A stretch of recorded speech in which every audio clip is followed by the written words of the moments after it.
Welcome back into Fox 43 AM Live, where I'm joined now by Miss Dené, the president and the CEO of the Kansas Children's Discovery Center. I was telling her we're a little sad Laura's not here, but we're even more excited to finally get to meet you. How are you doing this morning? I'm great. Thank you for having me today. Of course. And so you guys just wrapped up Daniel Tiger, you're telling me.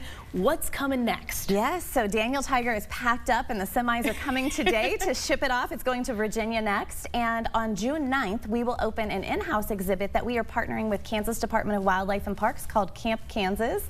And it's highlighting the great outdoors throughout the state. So families will be able to come in and look at rock climbing. They can pretend camp. There will be fishing, native Kansas birds, really just highlighting all the wonders of outdoors in Kansas. So are adults allowed to come too?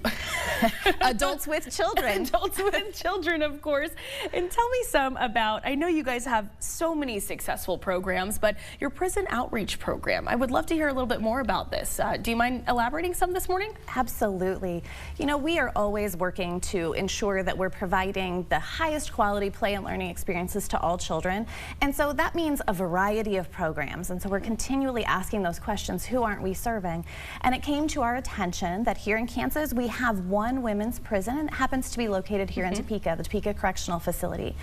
There's a program at the Children's Museum of Manhattan in New York that was partnering with Rikers Island that we heard about, and so we worked with them and approached the Department of Corrections here, and they were really open to the idea of women who have completed parenting classes, are minimum custody, and really have no behavioral issues within the facility, became eligible to participate in a program that we have called Play Free. It was actually the women decided the name. And 6 times a year, when the Discovery Center is closed to the public, we open the museum just for children who have incarcerated mothers, and in some cases grandmothers, to come and have a day of play. They come first thing in the morning. The women get there before the children do. So when the children arrive, they get to just march right up to the Discovery Center like any child coming in for a great day of play. And they're reunited with their moms. And they spend a day together. We have breakfast, and so that's the point at which they transition away. So if a child happens to be living perhaps with the grandmother who has custody, grandma will pass the child off to mom, and they get to go and have breakfast. We have a photographer who comes and takes pictures. We know that when we think about our childhood, some of those special, wonderful days when you went to the zoo or you rode the train in Gage Park, you often have a photo. And when you look at that, that helps with the memory. And so we want the kids, we want these days to be times when they're filling their little hearts with memories and things that give them joy as they're facing that struggle of separation. So we take those photos. At the end of the day, if say there are 2 children in the family, we print 3 copies of those photos. So mom gets to take one back, and so do each of the kids. Okay, great. And so this is happening, this happens 6 times a year, right? Yes. And that's just so great. I mean, how was the collaboration between you and the facility in Manhattan, too? I just want to, were they very open to helping you guys kind of get that up and running? Yes. So the team there was very open to saying, hey, let's see what this looks like. For us, the difference is in New York, they're working with Rikers Island, which is a jail, and so it is a much higher level of custody, so they have a lot more uniformed armed officers.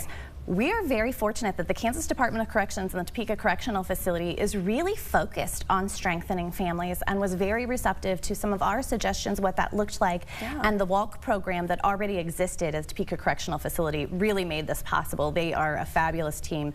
Danny Essman there has just made this wonderful. Yeah, I love what you're saying about especially with the kids too, and giving them those photographs, making sure that they have something they can refer to if they're missing mom and they want to see that and they want to remember those good times, they can do that, right? Absolutely.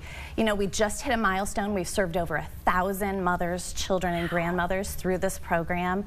We are excited about where it's going. We have museums and correctional facilities from across the country reaching out to us and saying, how do we start this? And for us, we're a small museum. We're a nonprofit. We don't have a lot of funds. So this program is funded by donors and sponsors who recognize that all children deserve to have beautiful experiences with their parent.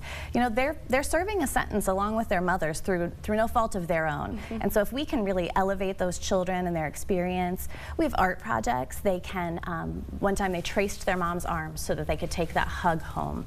Oh, We've done activities where Valentine's Day they decorated heart boxes and the moms wrote the things they love about the child. And so when they could take that home, they could pull out those love notes from their mother. That's awesome. Again, things that help strengthen that bond. Most of these moms will be released. They will be reunited with their children. And so if we can help facilitate that, then that transition back out is more successful. And it's things that, I mean, normal kids don't even think about those little things too. And you know, it is, of course, like you said, it's no fault of their own that they're having to think about those things. But that's just wonderful, especially the arm tracing. That pulls at your heartstrings there. But you know, what is next for KCDC, and how can the community help you guys get there? You know, we're always looking for supporters for this program. We are working with the Department of Corrections to look at how we can expand this program. We do have a mobile museum that goes out around the state already, and so we're working with Department of Corrections on going and visiting some of the men's facilities and setting it up within the community. We're also working with incarcerated young adults that are through the juvenile justice system to see if there's a place that we can step in there and support that. So we're always asking those questions and trying to figure out how can we provide this service, this opportunity to strengthen families. Well, this has been wonderful, Dené. I really appreciate learning about this because I didn't know this was something that you guys are doing, and that really not only helps the kids but helps the women that are also in the correctional facilities. And I can't help but wonder that it probably warms your heart as well, seeing those kids' smiling faces every day, right? It does. The joy on those days is really just unbelievable. Well, thank you so much for coming on. We love hearing more about what's going on at KCDC.